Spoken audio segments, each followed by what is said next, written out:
Hello friends, welcome to my YouTube channel Simranjeet classes of commerce. मैं हूं आप सबकी दोस्त सिमरनजीत। आज की हम वीडियो में डिस्कस करेंगे chapter number 6 accounting procedure, rules of debit and credit, जिसका हमने अपनी लास्ट वीडियो में मॉडर्न क्लासिफिकेशन का कंसेप्ट डिस्कस किया था।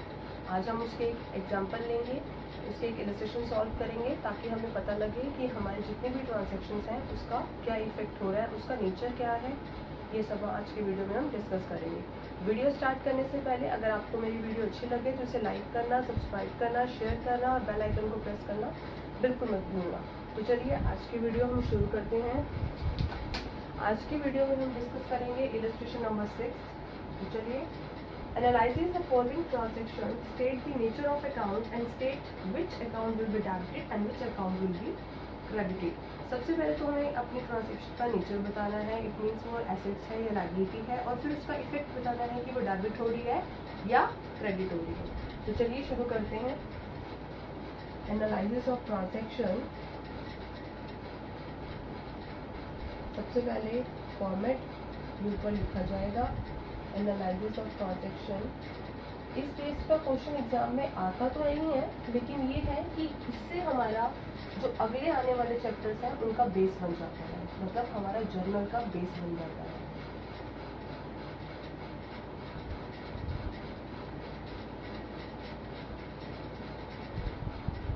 ट्रांजैक्शंस, ये शॉर्ट फॉर्म है जो मैं लिख रही हूँ, अकाउंट इन्वॉल्व।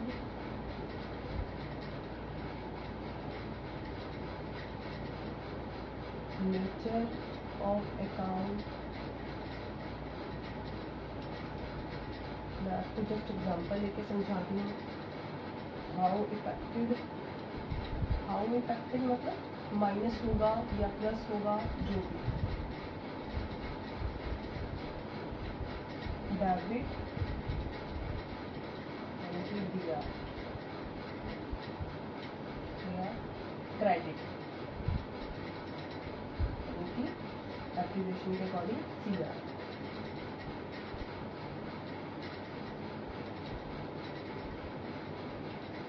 ठीक है, जैसे कि हमारी पहली ट्रांजैक्शन क्या कहती है, हमारी पहली ट्रांजैक्शन कहती है अनुज started business with cash.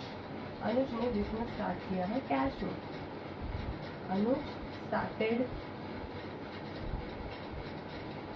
Business with cash. अनुज ने बिजनेस स्टार्ट किया। तो कौन कौन सा अकाउंट इन्वॉल्व हुआ? Cash account. और लायबिलिटी साइड कौन सा होगा? Capital account. दो हमारे अकाउंट इन्वॉल्व हुए और ये अकाउंट हमारे इन्वॉल्व हुए। नेचर मतलब कि ये एसेट है या लायबिलिटी। कैश तो हमारी क्या है? एसेट, और कैपिटल हमारी लायबिलिटी। ठीक है, अब इसका इफेक्ट जब बिजनेस स्टार्ट करते हैं तो हमने लास्ट चैप्टर में पढ़ा था, हमारा कैश भी बढ़ता है और कैपिटल भी बढ़ता है, यानी ये भी इंक्रीज हुआ और ये भी इंक्रीज हुआ। यहाँ पे आपको पूरा लिखना होता है, मैं शॉर्ट फॉर्म लिख रही हूँ आपको सिर्फ समझाने के लिए। और अगर एसेट इंक्रीज होती है तो वो डेबिट साइड आती है, 1 लाख का अमाउंट है, और अगर लायबिलिटी इंक्रीज होती है तो क्रेडिट साइड आती है। ठीक है, second transaction, deposit cash into bank for opening an account. Deposit कराया गया है cash, deposit cash into bank, deposit cash into bank for opening an account. Account खुलवाया गया है। अकाउंट में मैं हर जगह उसकी शॉर्ट फॉर्म डालूंगी। तो बैंक में जमा कराया गया है तो बैंक तो हमारा इंक्रीज हो गया, ठीक है, और हमारे पास कैश कम हो गया क्योंकि हमने अपना कैश उठा के तो बैंक में डाला। तो नेचर ऑफ अकाउंट हमारी दोनों ही एसेट्स हैं, बैंक भी और कैश भी, लेकिन हमारा बैंक तो इंक्रीज हो रहा है और हमारा कैश डिक्रीज हो रहा है, माइनस हो रहा है, क्योंकि हमारा कैश जा रहा है तभी तो बैंक में पैसे जमा हो रहे हैं। तो अगर एसेट इंक्रीज होती है तो वो डेबिट साइड, और अगर एसेट डिक्रीज होती है तो वो लायबिलिटी क्रेडिट साइड। ठीक है स्टूडेंट्स, आई होप आपको समझ आया होगा। नेक्स्ट एंट्रीज के लिए मैं इसको पहले इरेज करूँगी।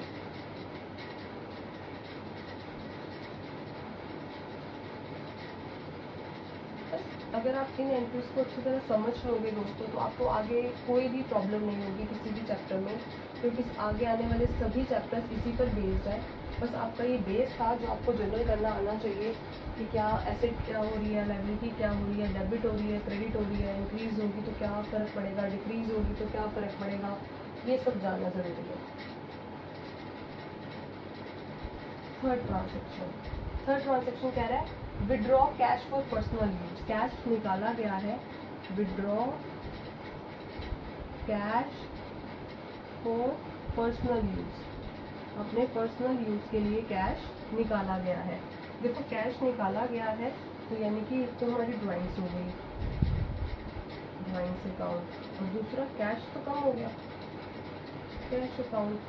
ठीक है, नेचर ऑफ अकाउंट में क्या होगा, ड्राइंग क्या है, ड्राइंग तो हमारी कैपिटल में आती है, बड़े तो प्लस होती है, माइनस जो भी, और कैश हमारी एसेट है जो डिक्रीज हो गई है, कैश तो कम हुआ है जो पैसे निकालनी है तो हमारी ड्राइंग्स यानी हमारी कैपिटल भी कम हो गई है, डिक्रीज हुई है, और हमारा कैश तो डिक्रीज हुआ ही है। क्योंकि जब हम अपनी लाइबिलिटीज़ में से, अपनी कैपिटल में से अपनी ड्राइंग निकाल ही लेंगे अपने पर्सनल यूज़ के लिए तो हमारी ड्राइंग्स कम हो गई हैं। अगर लाइबिलिटी है, ये लाइबिलिटी, यहाँ पे आप कैपिटल भी लिख सकते हो, लाइबिलिटी कुछ भी लिख सकते हो। अगर हमारी लाइबिलिटी कम होती है तो वो डेबिट साइड आती है, और अगर एसेट कम होती है तो वो क्रेडिट साइड आती है। दोनों का अपोजिट रिएक्शन पे ध्यान रखना है। Fourth, withdraw cash from bank for office use. Office use के लिए बैंक से कैश निकाला गया है। ठीक है, तो क्या होगा, बैंक से कैश निकाला गया है, कैश तो हमारे पास आ गया है लेकिन बैंक हमारा कम हो गया है। ठीक है हमारे ये दोनों ही एसेट्स। आइए समझ दोस्तों, तो कैश तो बढ़ा और बैंक कम हो गया, इंक्रीज डिक्रीज। बढ़ा है एसेट्स तो कहाँ आएंगी, लाइबिलिटी में, और बैंक एसेट कम हुई है तो क्रेडिट में। Fifth, receive a cheque from debtor. Debtor से चेक रिसीव हुआ है श्याम, डेटर का नाम भी दे रहा है हमें श्याम।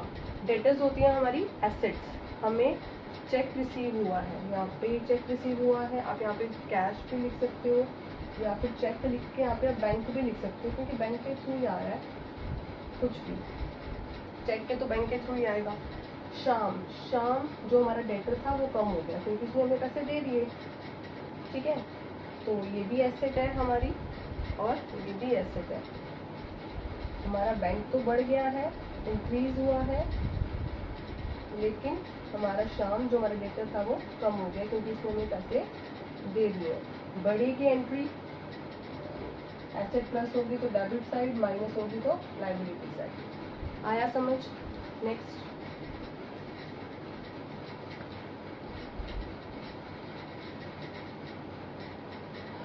आई होप आपको समझ आ रहा होगा, साथ साथ कोई भी डाउट नहीं रहेगा।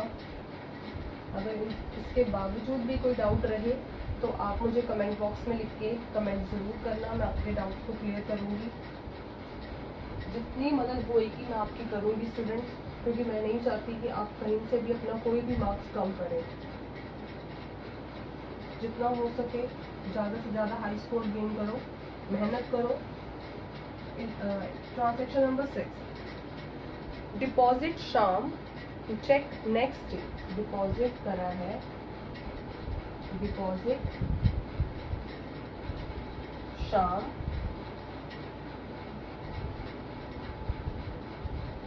चेक नेक्स्ट डे, अगले दिन जमा करा रहा है चेक को, लेकिन जमा तो करवा रहा है। जब जमा करवाएगा तो क्या होगा, बैंक बढ़ेगा, और क्या होगा, बैंक बढ़ेगा, नीचे क्या हो जाएगा, उसका कैश कम हो जाएगा या उसका चेक इन हैंड, जो भी लिखना चाहो आप लिख सकते हो। कैश कम हो जाएगा या चेक इन हैंड, कुछ भी कर सकते हो। ठीक है, बैंक बढ़ेगा, दोनों एसेट्स ही हैं हमारी, कोई फर्क नहीं पड़ने वाला, दोनों एसेट्स ही हैं। पहला जो बैंक में गया है पैसा, बैंक इंक्रीज होगा, माइनस चेक से पैसा गया है, पैसे तो कम हो गए हैं, तो चेक जो था वो हमारा डिक्रीज हो जाएगा अमाउंट। एसेट बढ़ती है तो डेबिट साइड 10,000 के अमाउंट से, और एसेट कम होती है तो क्रेडिट साइड।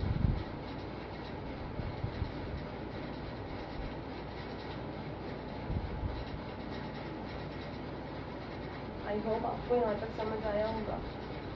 अब अपनी नेक्स्ट एंट्री नंबर 7। एंट्री 7 है paid to creditor Mahesh by cheque. Paid to creditor Mahesh by cheque. Creditors कौन होते हैं? हमारी लायबिलिटी साइड आते हैं क्रेडिटर्स। क्रेडिटर्स को पे किया गया है, यानी कि महेश को दिया गया है, तो महेश को बढ़ गया, महेश को प्लस हो गया, ठीक है। और बाय चेक दिया गया तो हमारा बैंक जो है वो कम हो गया, ठीक है। ये होती है हमारी लायबिलिटी, ये होती है हमारी एसेट। लायबिलिटी बढ़ी है, इंक्रीज हुई है, महेश लायबिलिटी पेड है ना, पेड उसको दिया गया, ठीक है। यहाँ पे ये हमारी डिक्रीज होगी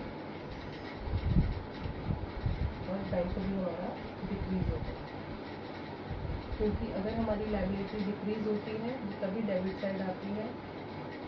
डेबिट साइड आएगी किस अमाउंट से? 10,000।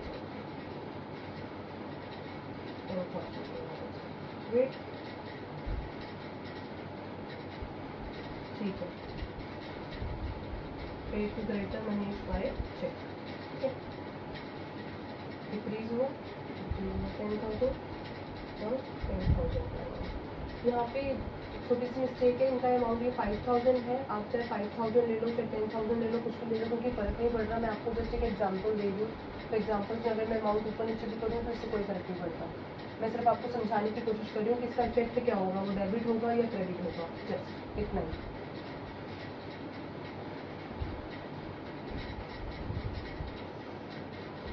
Next entry, next transaction,